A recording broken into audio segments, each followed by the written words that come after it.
Anda sedang mendengarkan Life Restoration Podcast dari Algus Kanalendra, episode 58. Selamat datang di Life Restoration Podcast, inspirasi restorasi kehidupan dan transformasi diri untuk membantu mendesain kehidupan terbaik yang layak Anda dapatkan sesuai jati diri otentik Anda. Life Restoration Podcast menghadirkan berbagai inspirasi restorasi kehidupan dan transformasi diri yang juga diadaptasi dari kisah nyata para individu yang menjalani program terapi, konseling, dan life restoration coaching bersama Coach Algus Kanalendra. Halo para sahabat sekalian dimanapun Anda berada. Berjumpa kembali di Life Restoration Podcast episode 58 kali ini seperti biasa. Bersama saya tentunya Algus Kanalendra. Seperti biasa juga, mengawali perjumpaan kita di episode kali ini, doa terbaik untuk Anda sekalian. Semoga Anda selalu dalam keadaan sehat, berkah berlimpah, dan damai berbahagia selalu. Yes, doa itu selalu menyertai setiap perjumpaan saya di berbagai episode dan karya saya. Baik di Life Restoration Podcast ini, juga di Life Restoration serial video yang rutin diunggah di YouTube channel saya, dan bahkan di perjumpaan interaktif saya di program live streaming setiap hari Senin malam, yaitu The Night Show Streaming and Podcast. Kenapa selalu doa itu yang saya ungkapkan? Ya sederhananya karena memang 5 hal itu yang secara mendasar kita butuhkan dalam hidup kita kan. Sehat fisiknya, bisa menjalankan aktivitas dengan baik dan bugar. Sehat batinnya, bisa merasa tenang dalam menjalani kehidupan sehari-hari.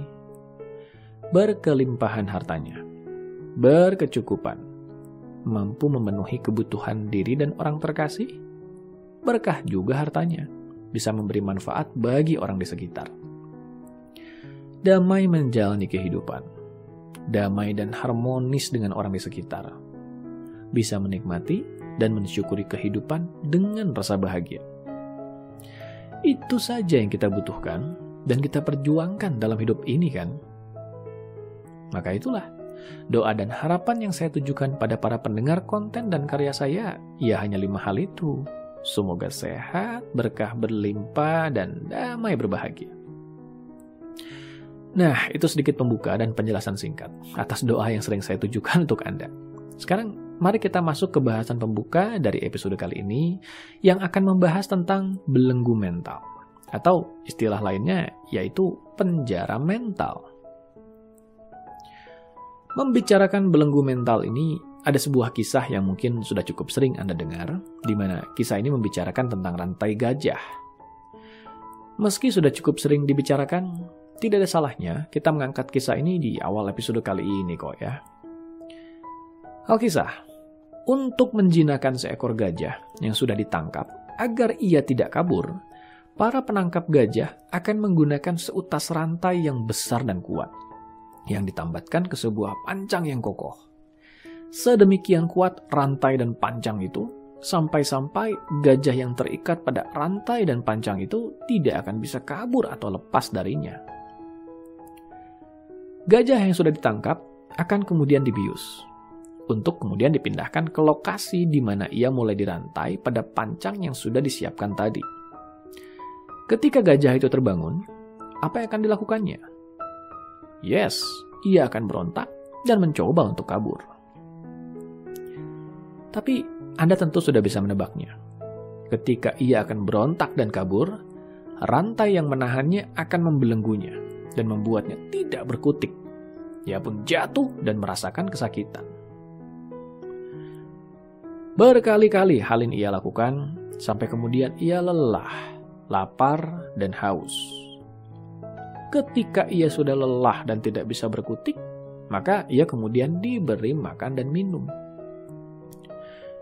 Merasa lapar dan haus, ia tentu langsung memakan dan meminum apa yang ada. Ketika tenaganya pulih, ia lalu mencoba untuk kabur lagi dan lagi. Tapi hal yang sama selalu terjadi. Ia kembali terjatuh dan tidak berdaya. Ia lalu menyadari bahwa kakinya terikat oleh sesuatu yang membelenggunya dan membuatnya tidak bisa lepas. Hal yang sama terjadi keesokan harinya. Ia kembali bersiap kabur, tapi lagi-lagi ia tidak bisa melakukannya.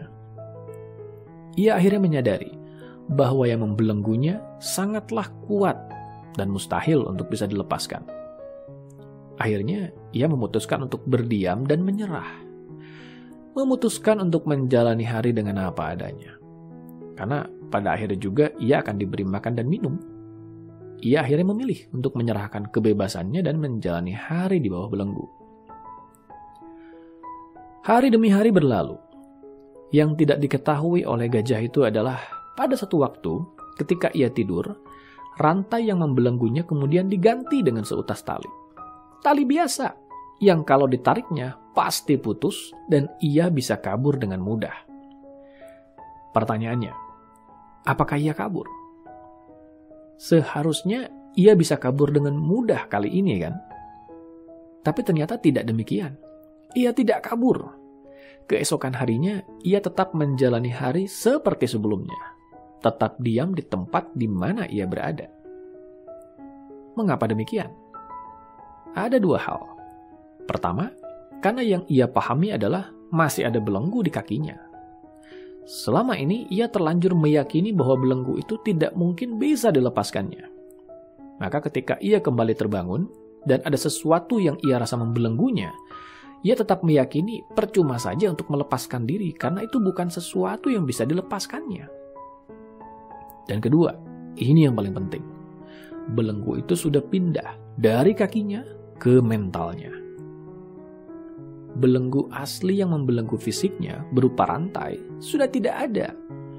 Belenggu itu sudah pindah ke mentalnya dan membelenggunya dengan lebih kencang lagi. Mengapa dikatakan lebih kencang?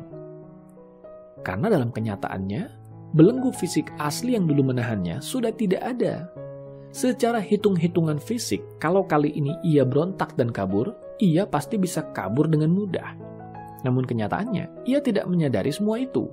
Yang diketahuinya adalah ia masih terbelenggu oleh rantainya yang sejak dulu tidak pernah bisa dilepasnya. Meski kali ini rantai itu sudah tidak ada. Inilah yang saya katakan tadi, betapa belenggu itu pindah ke mentalnya. Bisa menangkap pesan moral dari kisah itu? Para sahabat sekalian, kisah yang sama banyak dialami oleh orang-orang di sekitar kita.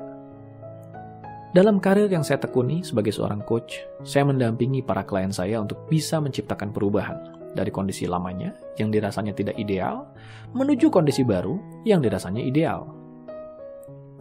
Perubahan kondisi ini tentu nantinya akan berisikan proses tersendiri. Saya tidak akan masuk membahas hal ini di episode kali ini karena isinya akan cukup bersifat teknis. Yang ingin saya fokus untuk bahas adalah hal-hal yang menghambat perubahan ini untuk terjadi, yaitu belenggu mental tadi. Begitulah, ada begitu banyak orang di sekitar kita yang seperti gajah tadi, terbelenggu oleh sesuatu yang menghambat mereka dalam mentalnya sendiri. Belenggu itu bukan berasal dari sesuatu yang bersifat fisik, tapi hambatan-hambatan yang menjadikan mereka ragu, tidak percaya diri, merasa tidak layak, atau banyak lagi jenis hambatan lainnya. Dalam kenyataannya, saya mendapati bahwa ada begitu banyak orang yang sebenarnya memiliki potensi seperti gajah dalam cerita tadi. Potensinya besar. Dan kalau mereka memfokuskan atensinya untuk menciptakan perubahan dengan cara yang tepat, akan dahsyat sekali membayangkan bagaimana potensi yang besar itu kemudian membantu mereka. Dan pasti akan dahsyat sekali perubahan yang bisa terjadi nantinya. Tapi ya demikianlah. Seperti gajah tadi juga, orang-orang dengan potensi yang sedemikian besar itu juga terperangkap dengan belenggu mentalnya sendiri. Yang menjadikan potensi yang sedemikian besar itu seolah tidak berdaya menghadapi situasi yang padahal seharusnya bisa mereka pecahkan dengan dahsyatnya kekuatannya itu. Pertanyaannya, bagaimana hal itu bisa terjadi? Sebenarnya jawabannya ada pada kisah di awal tentang gajah tadi. Yaitu karena mereka terkondisikan, terutama secara tidak sadar, untuk meyakini bahwa mereka tidak berdaya. Di mana rasa tidak berdaya inilah yang kemudian hari menjadi belenggu mental. Sejauh ini, paling tidak seharusnya Anda sudah bisa memahami kenapa judul dari episode ini mengangkat tema belenggu itu bernama mental. Karena memang belenggu itu bersumber dari mental, berupa rasa ragu, tidak percaya diri, dan tidak berdaya. Tapi berita baiknya adalah, karena belenggu itu terletak di mental, maka kunci membukanya pun ada pada mental. Masuk akal? Ya, paling tidak itu yang saya yakini lah. Semoga saja nantinya Anda pun bisa meyakini hal yang sama ya. Paling tidak, kalau dasar pemikirannya sama, ya solusinya pun bisa diupayakan bersama. Itu inti utamanya kan. Begini, seperti dalam kisah gajah tadi, belenggu mental bukan sesuatu yang tiba-tiba ada begitu saja. Kita semua terlahir polos dan dibentuk oleh lingkungan. Disinilah belenggu mental juga ikut dibentuk oleh lingkungan, atau tepatnya oleh pengalaman kita. Alaminya, sebagai anak-anak, kita tumbuh dengan rasa penasaran yang tinggi untuk mencoba berbagai hal. Belum ada tolak ukur kita bisa atau tidak bisa. Yang penting coba saja dulu. Baru dari pengalaman itulah kita tahu tentang hal yang bisa kita lakukan dan tidak bisa kita lakukan. Hal apa yang bisa kita lakukan dengan baik dan membawa hasil, hal apa yang ketika dilakukan tidak membawa hasil. Termasuk hal yang meski tidak sesuai kenyataan, tapi tetap saja menyenangkan untuk dilakukan. Lihat saja anak-anak yang melihat burung terbang. Mereka melihat burung terbang dengan mengepakkan sayapnya. Mereka lalu tergelitik untuk mencoba hal yang sama. Mereka menggerak-gerakkan tangannya seperti burung, berharap mereka juga bisa terbang. Perhatikan, belum ada kata bisa atau tidak bisa di sini. Yang penting lakukan dulu. Itulah yang anak-anak lakukan. Baru dari sini mereka mulai belajar yang bisa dan tidak bisa terjadi. Mereka belajar bahwa ternyata mereka bisa menggerakkan tangannya, mengepakkannya seperti burung. Mereka juga belajar bahwa ternyata meski mereka menggerakkan tangannya seperti burung, tapi mereka tidak bisa terbang. Karena memang strukturnya kan beda. Tapi intinya adalah mereka mencoba. Baru setelah mencobalah mereka menyimpulkan dan belajar sesuatu. Ada kalanya juga mereka tahu bahwa yang mereka lakukan memang tidak bisa membuat mereka terbang. Tapi mereka tidak peduli. Cukup dengan imajinasinya pun mereka bisa menikmati yang mereka lakukan. Mereka menggerakkan tangannya seperti burung, lalu berlari-lari ke berbagai arah. Seperti sedang terbang ke berbagai arah. Yang penting keseruannya. Terbuka, polos, dan siap mencoba. Itulah jiwa anak-anak. Di satu sisi, hal ini menjadi desain alami manusia. Tapi di sisi lain, kita juga belajar dari pengalaman. Disinilah celah terjadi. Desain alami psikologis manusia adalah bertumbuh dengan menyerap dan memproses informasi dari lingkungan untuk nantinya dijadikan acuan untuk merespon atau bersikap di masa depannya. Dalam proses inilah ada kalanya terjadi proses pengkondisian negatif seperti yang dialami oleh gajah tadi. Yaitu kita terkondisikan untuk meyakini bahwa diri kita lemah, tidak berdaya, tidak becus, tidak layak, tidak mampu, dan berbagai tidak yang lainnya lagi yang pada intinya membelenggu diri kita. Proses pengkondisian mental ini bisa terjadi melalui berbagai cara, tapi saya biasa membaginya menjadi dua, yaitu trauma dan imprint.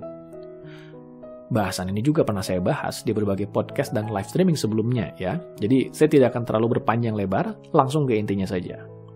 Trauma, sederhananya, adalah dampak emosional dari kejadian tidak menyenangkan yang pernah terjadi di mana kejadian itu kita anggap sebagai ancaman. Setelah mengalami kejadian itu, sistem kesadaran kita menganggap situasi dan berbagai hal yang berhubungan dengan situasi itu sebagai ancaman. Sehingga ketika dihadapkan dengan situasi sejenis di masa depan nantinya, sistem kesadaran kita langsung bereaksi ingin menghindarkan kita dari situasi itu. Muncullah rasa cemas, ragu, takut, dan sejenisnya. Misalnya saja, dialami oleh mereka yang pernah dimarahi di depan kelas di waktu sekolahnya dulu. Bagi seorang anak, dimarahi di depan kelas dengan nada dan kata-kata yang keras dan kasar, apakah itu menyenangkan? Tentu tidak kan? Dengan segala tekanan emosional yang ada, maka situasi itu dianggap sebagai ancaman. Atau tepatnya, berada di depan kelas, di depan orang banyak adalah sebuah ancaman. Karena sistem kesadaran sudah terlanjur mengasosiasikan bahwa berada di depan orang banyak adalah ancaman, maka jangan heran kalau di kemudian hari hal ini menjadi belenggu mental. Setiap kali tampil atau berada di depan orang banyak, muncullah rasa tidak nyaman.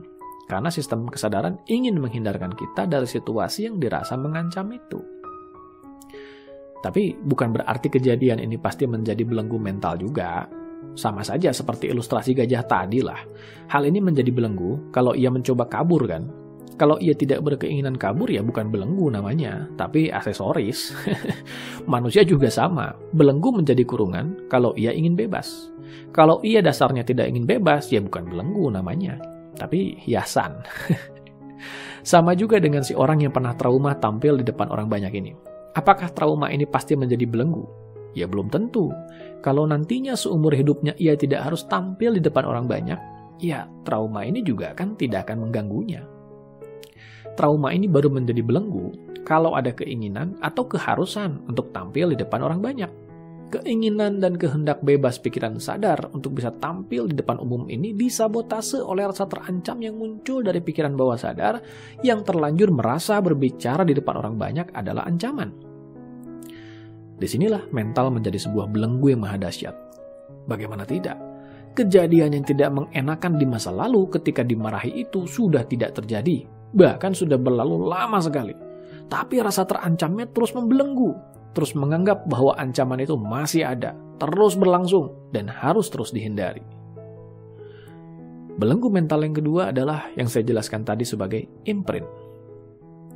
Penjelasan sederhana dari imprint, yaitu keyakinan yang ditanamkan dalam pikiran bawah sadar kita, baik secara disengaja ataupun tidak disengaja, oleh orang yang memiliki otoritas atas diri kita.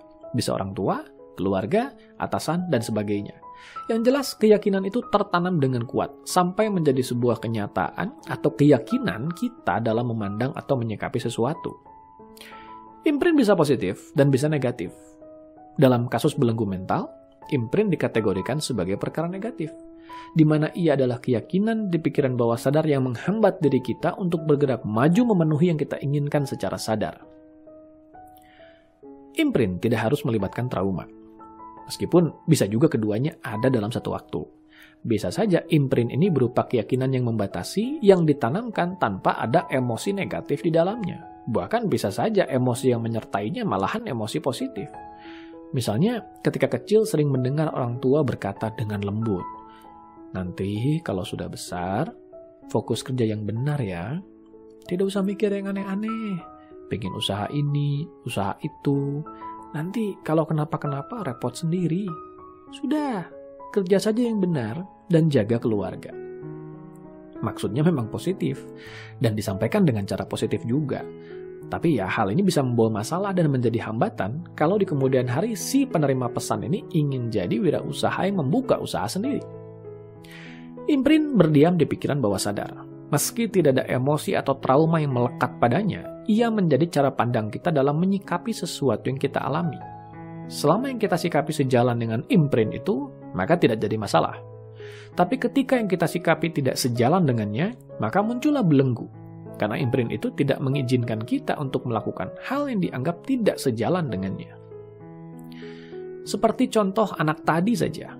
Kalau ia memang tidak berpikiran membuka usaha, dan ingin fokus saja bekerja sampai kapanpun, maka imprint itu tidak jadi masalah. Tapi kalau di kemudian hari ia mulai ingin membuka usaha sendiri dan memang memantapkan niat untuk itu, imprint ini akan bekerja sebagai belenggu mental. Karena yang diinginkan oleh anak ini secara sadar berlawanan dengan keyakinan yang tersimpan di pikiran bawah sadar. Membicarakan belenggu mental memang mau tidak mau akan mengajak kita untuk berkenalan dengan pikiran sadar dan pikiran bawah sadar.